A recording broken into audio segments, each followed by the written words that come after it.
Well, I'm going to shut up and let Becca introduce No. using your new term for us. Welcome to Making a Murder live chat with Pete Dassey and the Three Musketeers. I like that. That's excellent. The Moose, Pete Dassey, Paul Capaldi, and me. Hey, thank you. No introduction, please.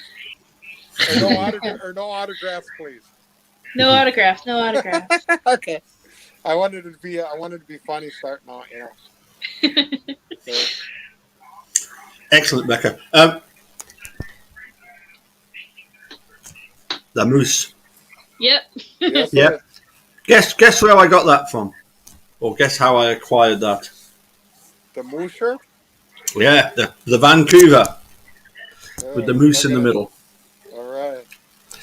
How do you go on? Have a guess. How did I acquire that shirt? I don't know. Go on, go for it. You'll get it. He said it earlier. Yeah. Okay. Stacy, what was the last name again? Seabrook. Yeah. Seabrook. Yeah. No, it was him that gave it to me. Can you guess where, Becca? Well, it says Vancouver on it, but I think I know. I forget where he lives, though. Like, I know it's on an island, right? It is on the Denman Island, but of course I've not been to Canada, so. Yeah. I don't know where Vancouver is to where he lives to where. Yeah. I think Vancouver is kind of like the main city near to where he is. But as I say, I've never been to Canada. I have been to Manitowoc, obviously, and I've met Stacy there. But he actually gave me this T-shirt when I was in Australia with the dude and the hard and Stacy. Yeah, awesome. Yeah. I met Stacy at the rally too. He was very tall. Yeah, he's as tall as the dude. Yeah. Oh, okay. They're both very tall. Yeah, about 6'3". Very nice guy. Yeah, very nice guy. Yeah. Wonderful fella. Yeah. And I didn't know anything. I knew about the fact that the dude was hopefully going to get his passport situation for Australia sorted out, and he did literally with hours to go. But I knew nothing about Stacy coming along. So when when I met them at the airport, Mark came along, and the dude was like just hyper. He'd been on the plane for like 11 hours, apparently playing on a game that you could on a console, and he was hyper. He just needed to get out, and not a lot of people know that he was actually a smoker. And he needed to get outside, so he was like hi, and then he was gone, and then all of a sudden I see at the corner of my eye, here's Stacy, wow.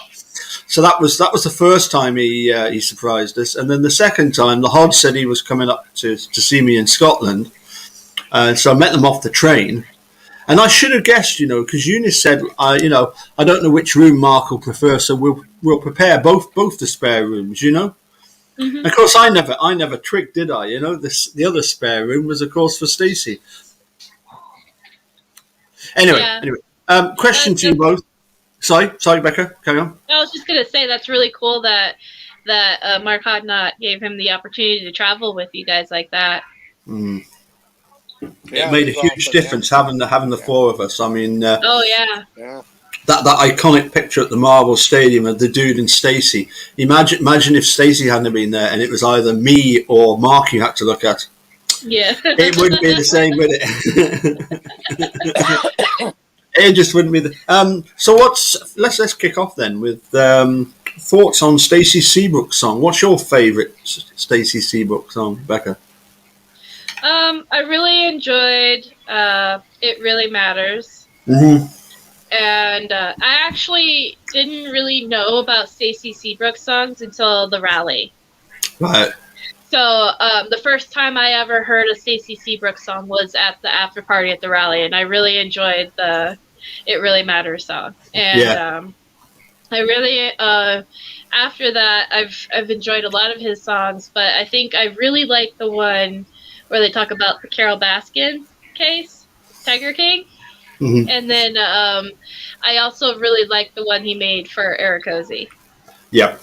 Yep. So. Anyway, Pete, you're a bit of a music aficionado. What's your favourite Stacy Seabrook song? Something like what Becca said. I didn't really learn about him neither till the rally. And there's a question for me for Mr. Bobby if I ever talk to him. No, I don't really get to talk to my son Bobby unless he gives me a call or I call him. But what's his name? Shane Henry. Yeah. Thanks for asking the question. But no, I don't get to talk to him much. But yeah, same thing as Becca. I didn't really get to knowing anything. I mean, like the song she said. But yeah, I just first found out about him with the rally too. So. Yeah. I mean, the thing is, Pete, you know, I mean, all your sons, they're all grown up and got their own families now, haven't they? They all split up. It's really weird how you're together as a family. And then after a while, then you get old enough, and then, see, after I got my divorce, they used to come over until they got older, and then they didn't want to come over anymore. Then they started their own family, and now they're off raising their own kids. So. But they do talk to their ma a lot because their ma does a lot of their babysitting and stuff. So she's still very much in contact with them, but they don't bring them over for me to babysit. So that's why I don't really get to talk to them much. But I still love them all if that doesn't if that matters, you know. Oh yeah. Of course. yeah. I mean, the thing is that you know. Often, it's certainly in my family, and I presume in yours as well, Becca. Sometimes the only time you ever see your relatives is when it's either a wedding or a funeral. Yeah. You know, those two. I was actually just thinking in my head, like how many, like my little sister, for instance, how many times has she called the house and. Yeah. Social media makes it easier to stay in contact, but not on an intimate level like phone calls or visiting. You know what I mean? Yeah. So, thank you, Shane. You just said thank you. Okay. Yeah. It's really funny how you guys are together when you're younger and you just kind of drift apart, but you still love them the same. I mean, if they'd ever call me and they needed any help, I'd be right there. You know. So. Yeah. No, it must be difficult talking about Bobby because obviously the attention on him. You know, but I mean. It's, you know, I get the sense that people seem to think that I should be interrogating you about Bobby, you know, and you know, as I've said before, it ain't going to happen, you know. You know as much as anybody else knows. You know, it's you know, well, that's all we know is that the case is being investigated, and that's really as far as we can go. You know, in the fullness of time, you know. We'll wait and see what happens. You know, we're here obviously to talk about Brendan because you know whilst your other sons are you know grown up and you know have got their own families. You know, which you know is obviously that's the norm. For Brendan, you know, he was denied that opportunity. Well. Back in when was he officially arrested? Was it March the 1st? March 1st, 2006. Yeah. And at the time he said, he said, is that just for one day? Yeah. You know, and that's now 15 years later, 15 and a bit years later. You know, so we're here to talk about Brendan. Did you see that piece of news coming out of Illinois that they are now that there's a state statute or a I can't remember what the exact wording of it is, but there's a new sort of policy whereby in interrogations you cannot lie to juveniles. Mm-hmm. Yeah, I've seen that. What's your thoughts on that then? Ladies first. What's your thought on that one? I think it's historic and it's awesome, and it's a great example of what all 49 other states need to be working towards. And I hope Governor Evers, who's the neighboring state Yep. of Illinois, saw it and thought, hey, that's definitely what we need. Yeah. Yeah. Yes, I agree with Becca 100%. She took the words right out of my mouth. Yeah, so I'm really excited about that. And I think it's really awesome that, and I'm not exactly sure how much Lauren Nyrider had involved in it. I think she was more like an advisor. Yeah. But I think that it's awesome that she even touched it even just a little bit. Like I think that's really great. So Yeah. Yeah. I mean, although that's there's this new bill, I think it's called Senate Bill 2221 or something like that. yeah. Let me just. In fact, hold on a sec. I don't need to guess at it. I can just look it up straight away because I actually sent an email to Steve Drizzen. Oh. Yeah. Oh, he's got instant access to Steve Drizzen. Oh, Senate, yes. Senate Bill. He's got connections. No, not really, not really. No, but Senate Bill 2122, and you know the bottom line is this: that during the en banc hearing, you've got Judge Hamilton saying, so what? That the police are not allowed to bluff, and Laura Nyrider's having to say, well, yes, they are allowed to bluff, but now they're not allowed to bluff. And of course, Illinois is where the Seventh Circuit is, but the Seventh Circuit Court of Appeals, it covers 3 states, doesn't it? What can you remember what those 3 are? It's Wisconsin, Illinois, and one other, isn't it? I can't remember which one. Covered by the 7 circuits. I'm sure somebody in the chat will be able to tell us that one. I want to say. I don't know.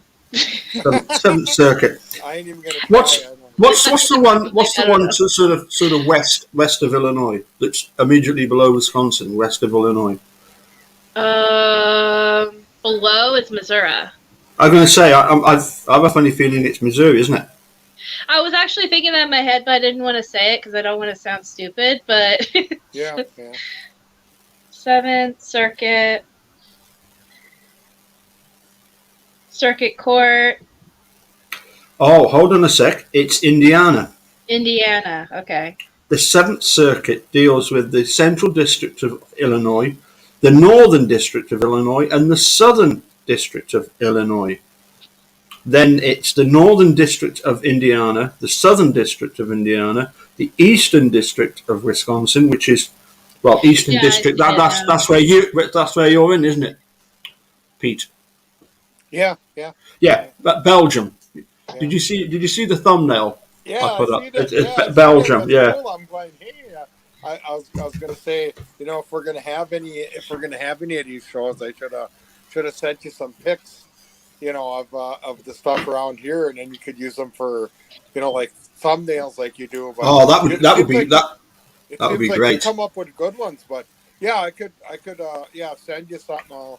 If I get time today, I'll send you a couple. So excellent. We're moving our show back up from Saturday to Sunday because of the racing. Because of the speedway, yeah. And hey, no problem, Paul. I understand. Cheers. There's a thing that we do too. So we get out and do it. And I totally understand. I'm not going to say, well, hey, do the racing on Sunday because sometimes that don't happen.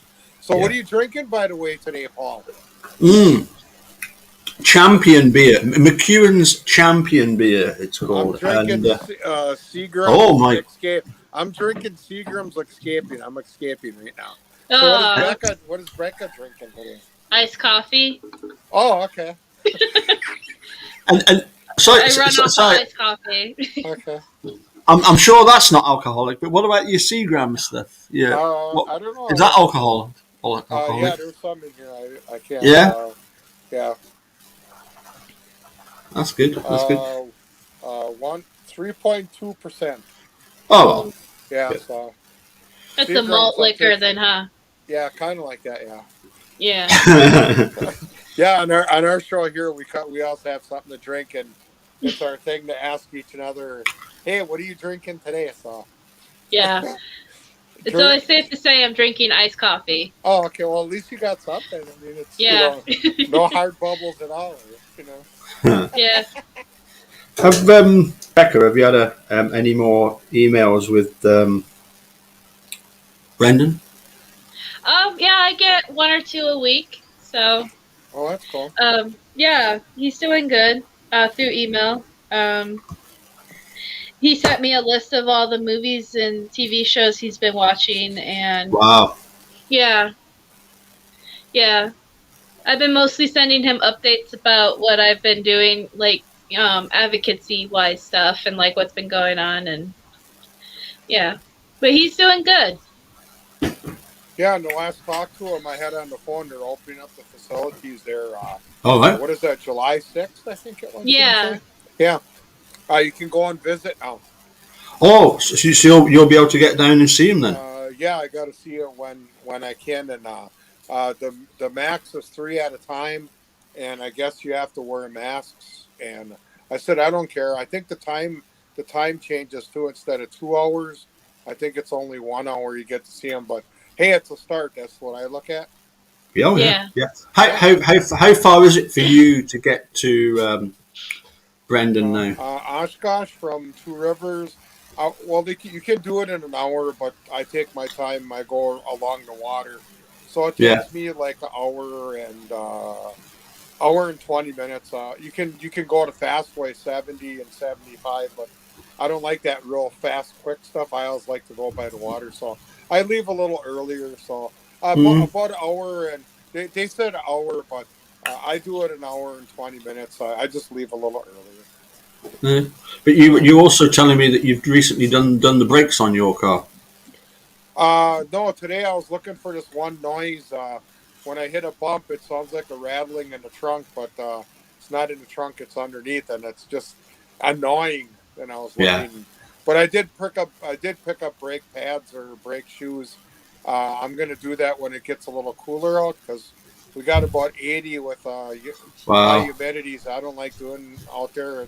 It just doesn't go good when you're in the hot weather, Yeah. So. Yeah. Unfortunately, I think if you're going to be checking for rattles from the suspension, you'll need to suspend the car with the wheels unsupported and then go in with a pry bar. It's probably a bush somewhere, isn't it? Probably a bush. Yeah, I don't know. It just started about a month ago, so. Mm-hmm. Yeah. Yeah, but no, I'm sure you said something about you were doing your brakes. Yeah. I checked them out. I'm gonna do them next week. I thought they were grinding, but they weren't. But I popped the wheel. I popped the wheels off just so you could check. I love doing the disc brakes versus the drum brakes. Drum brakes, you got all those. I hate them. All those springs and stuff. You must have done them too, huh? Oh, well, yeah. As I say, I was a mechanic for 3 years. Okay, cool. And correction, I'm a fully qualified mechanic, but not time served because I haven't done the full number of years. I was 3 years as an apprentice. Sorry, so I am fully qualified. I've got all the certificates. I did all the exams. Cool. But you have to do the 3 years, and after a year of being in the garage, sort of as a fully qualified mechanic, I thought, I'll go and work in a factory, and we made the printed circuit boards that go inside of phones. Oh, cool. Yeah, it was good. Yeah, I learned all my mechanicry on watching people and doing. I don't have no certificates or nothing, but I just learned the stuff that I do basically on my own. But my favorite is working on older cars versus newer ones. Yeah. Because the older ones you can get at the stuff. Yeah.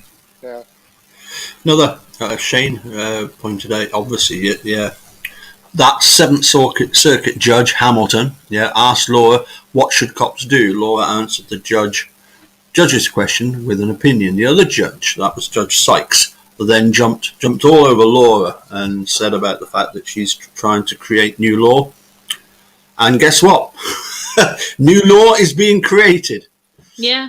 Really, my message to Steve Drizzen was, is it all right if I get in touch right to Judge Hamilton and ask him now to do something about Brendan's case? Because, whereas Laura asked, having been asked that question, she answered honestly that yes, the situation is that the police are allowed to bluff, not that they should.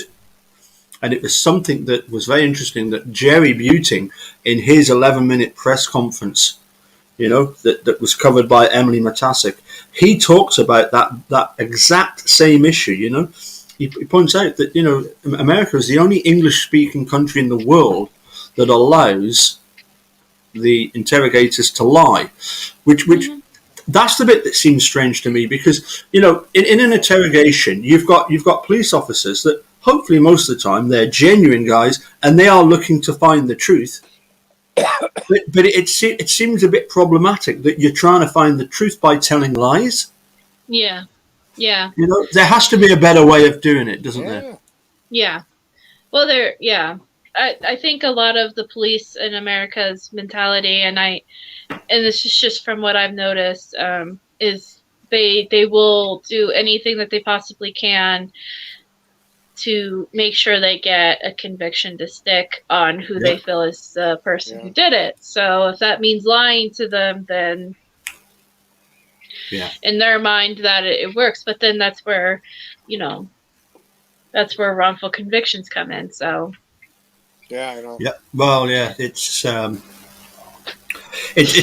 one of these things whereby I'm at the moment, I've done a couple of videos about an attorney in Kansas City called Spradling, and now she is going to be facing disbarment because of her actions. And the parallels with Ken Kratz are just unbelievable. I mean, that March 1st interrogation was bad enough. Yeah.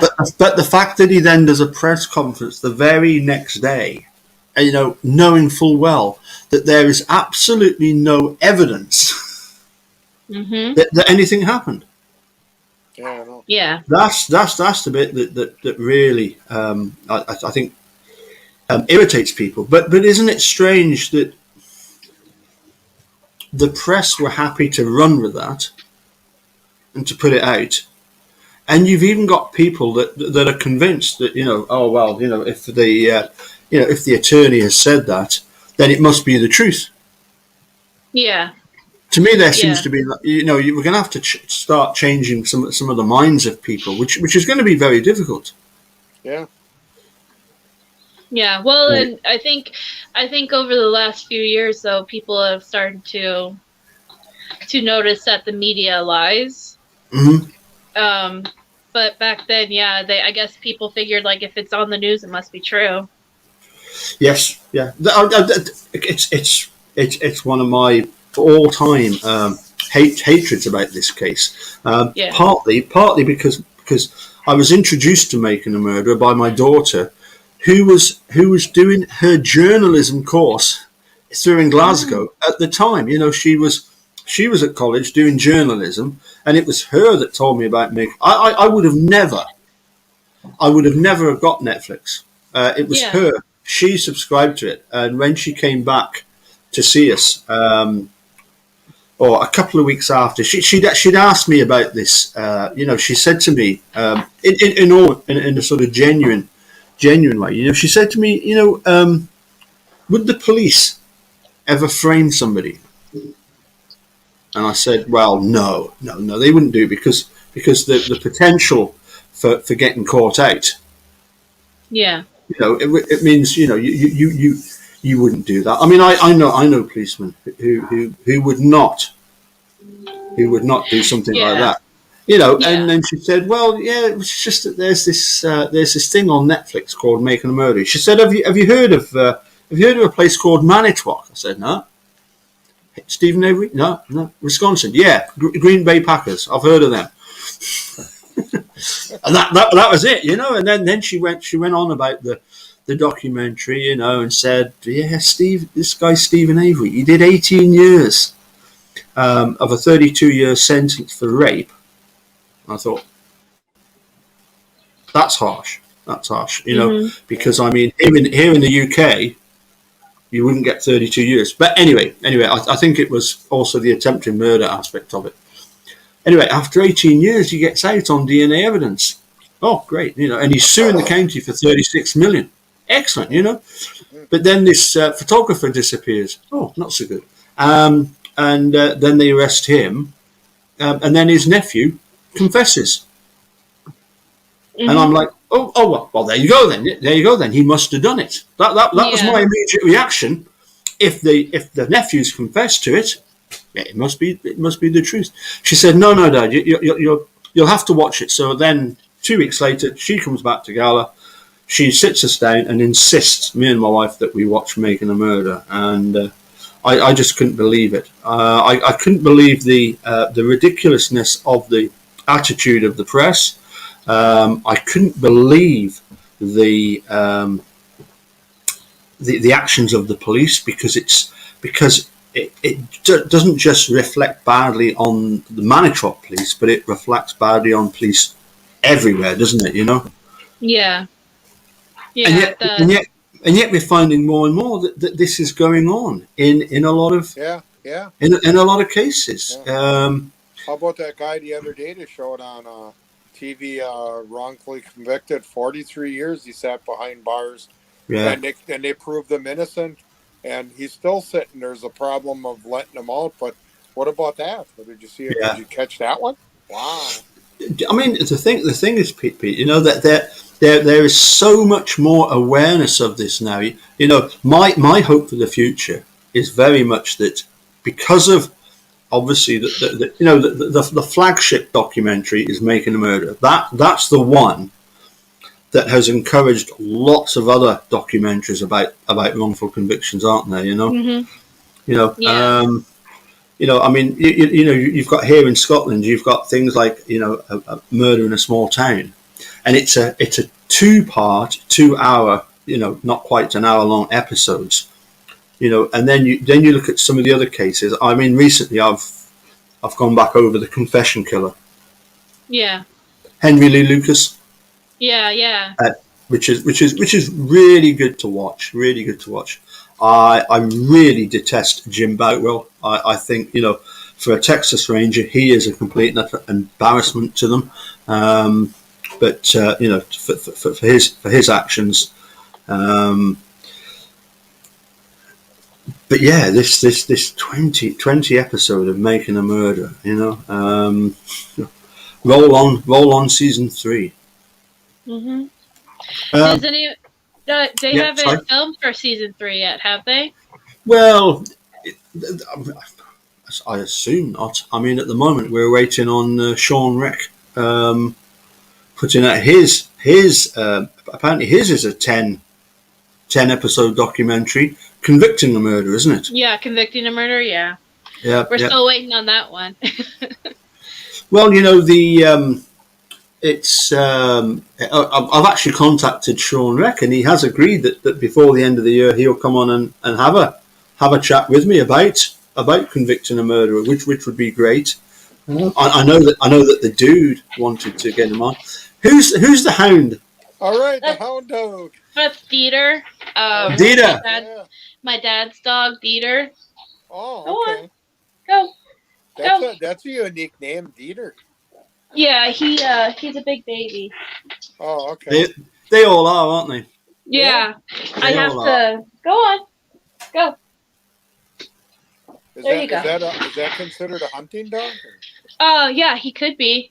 Okay. If he wasn't so spoiled. Okay. No, I was just saying, Yeah. No, okay. He likes to come in my room and lay down, but he's afraid of my cat, who's also on the bed, right there. So he has to make sure that the cat's not following him when he gets off the bed. Yeah. So.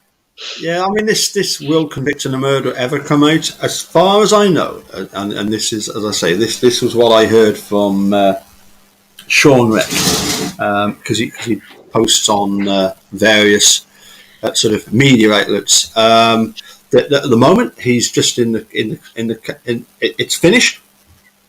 His whole 10-part documentary is done, so it's finished. It's just a case of how it's going to be released.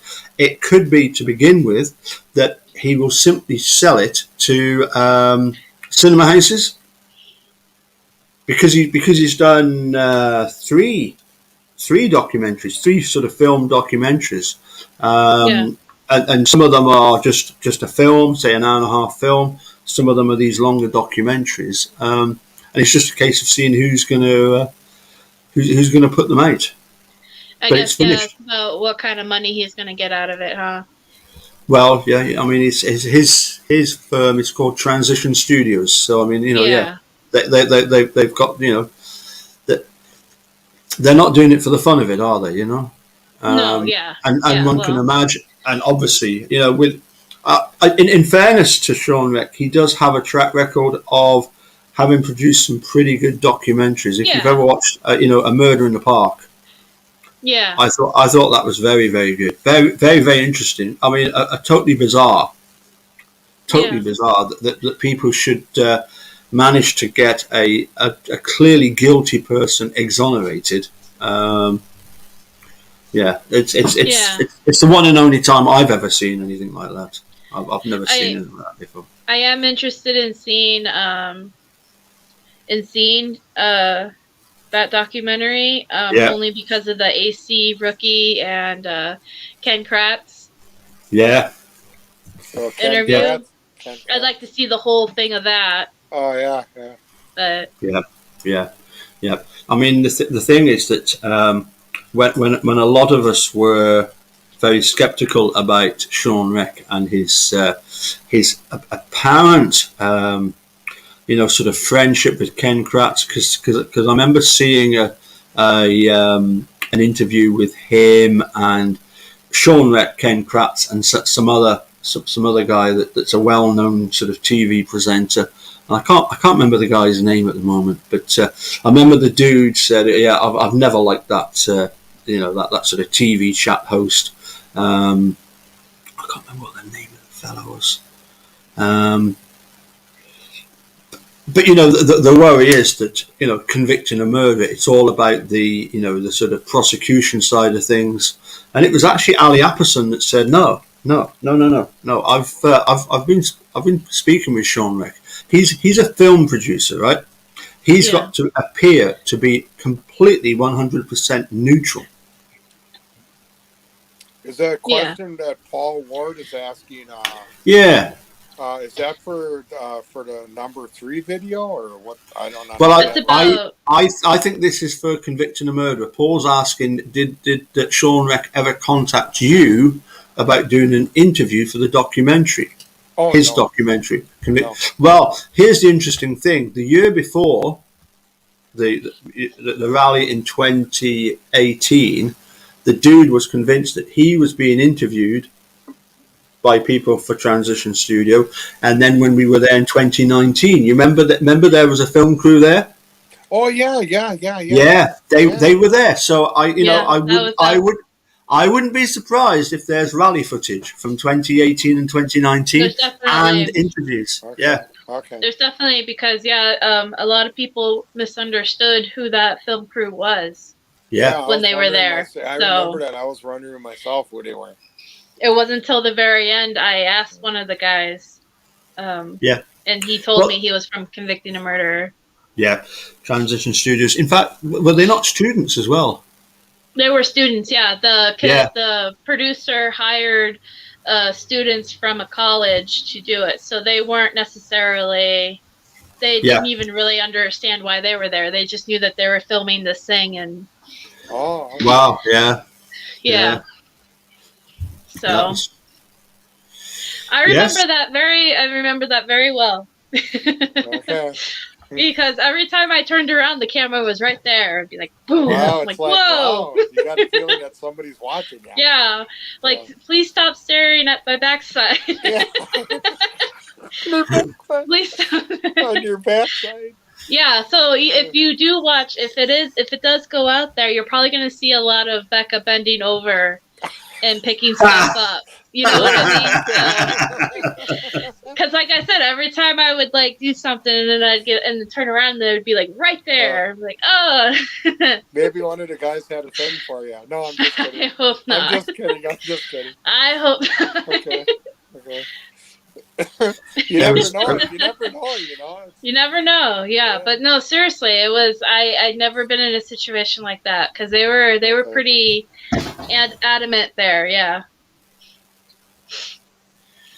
I mean, here's a question from Mars. I wish Moira Demos would release the not seen before footage, which obviously, I mean, how many hours are we talking about? Shoot. Thousands upon thousands upon thousands, because they were there for 10 years, weren't they? Yeah. Becca's butt.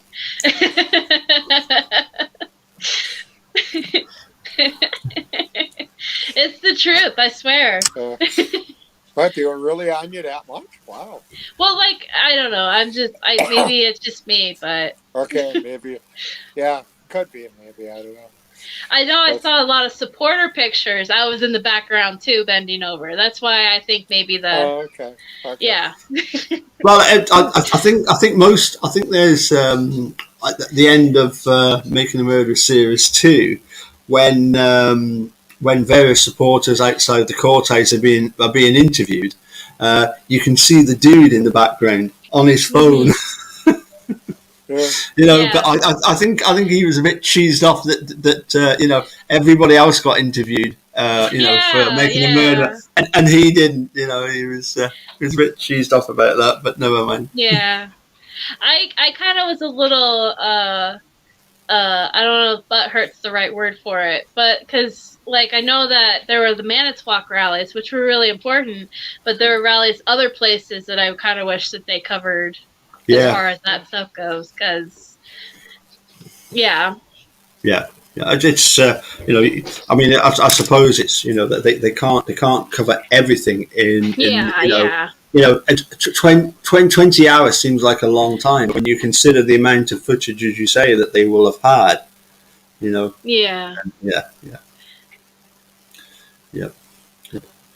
Anyway, I'm not going to keep you much longer because I can smell my tea's getting ready. I'm going to have. It's it's okay. 20 to 9, and I got 20. I got almost 20 to 3 here. Yeah, Becca's 2 hours earlier than I am now. Talk about. Are you 20 to 1? Yeah. Who doesn't do daylight savings here? Okay. I don't do daylight. Yeah.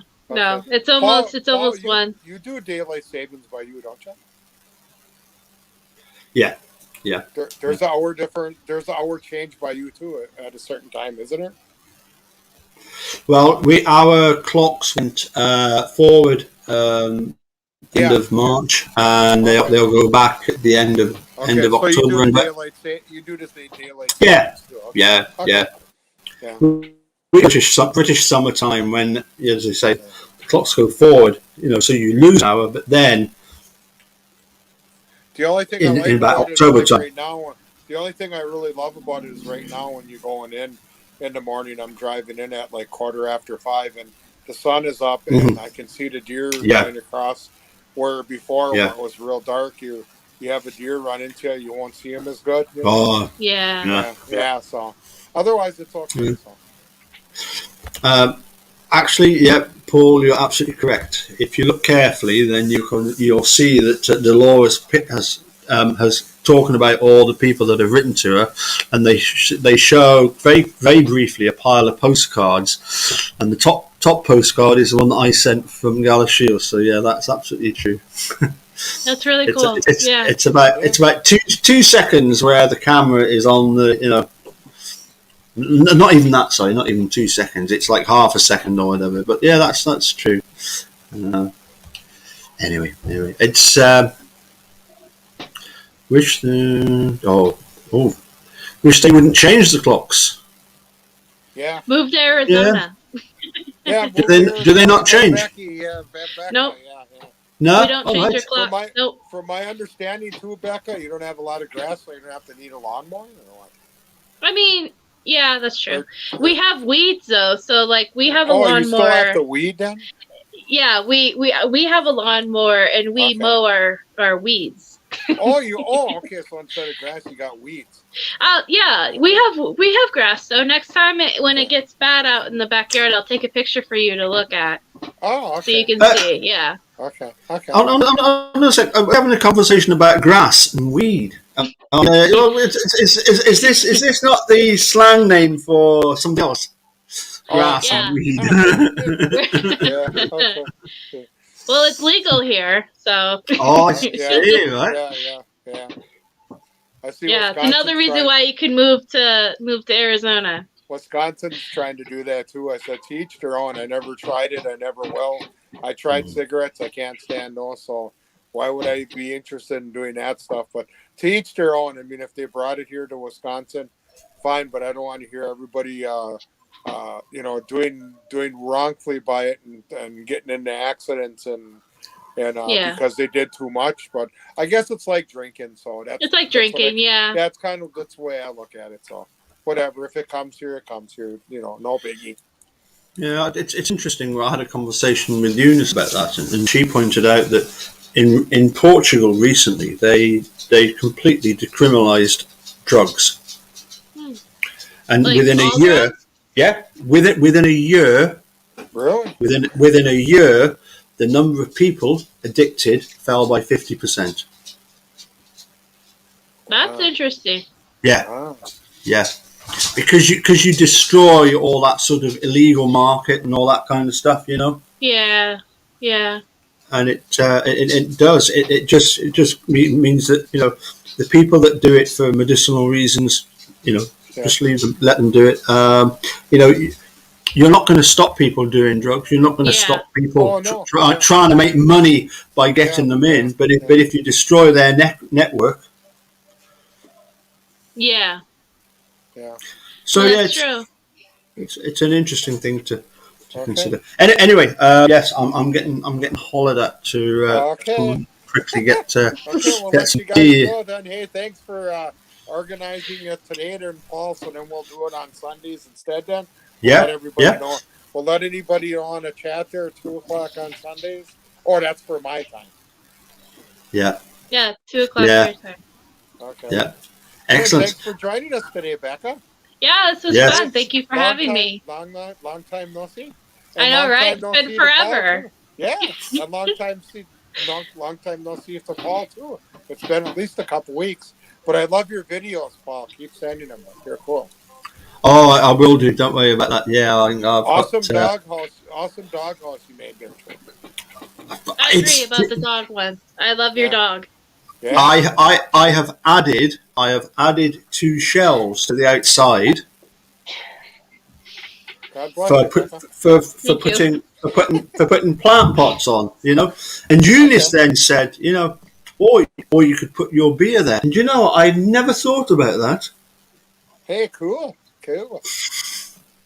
Says he, lying. that was the reason I put the shelves on, but I said, I said to Eunice, I thought it'd be nice if we put a couple of potted plants there, but it's actually not. It is for the beer. Anyway, I'm going to say cheerio. So, final word to Becca. What final words for me? Oh yes, yeah. You close us out. Yes, go ahead. Okay. Awesome thank you for joining us, 3 Musketeers, and for joining on Paul's channel. And I hope everyone has a wonderful Sunday. Yes. Good. All right, thank you very much. Awesome, Becca. Yeah. All right. Just what they said. Just what they said. Okay, cheerio. Cheerio.